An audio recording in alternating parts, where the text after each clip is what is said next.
naging nakilala na rin po kayo parang as a meme queen na din.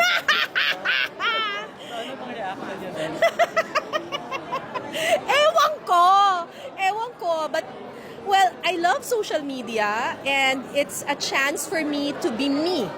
Alam mo naman sa documentary world parang we're projected as sobrang serious, yung ganyan.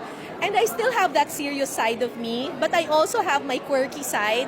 And I'm just so glad that I can show that on social media, through TikTok, through Facebook. And thank you sa mga netizens kasi na-appreciate nyo yung humor ko. How do you parang balance po that humorous side and that serious side? Lahat naman kasi tayo merong serious side at merong humorous side. I mean, boring naman ang buhay kapag masyadong seryoso lang.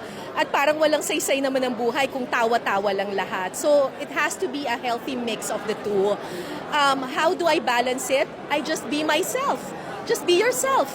Every day.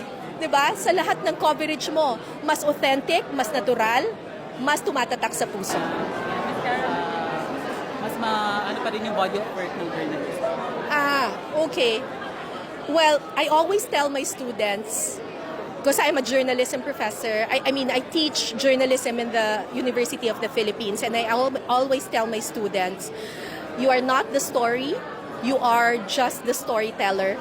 So, any chance to call attention to yourself, kung kayang iwasan, iwasan. Pero, minsan kasi napapansin tayo ng mga tao, 'di ba? At hindi naman natin kontrolado yung utak ng mga tao 'di ba? And I think that's fine. If people can relate to you, then that's fine. There's nothing wrong with it. Pero basta sigurado ka lang sa utak mo that you're here to tell a story, not to be the story.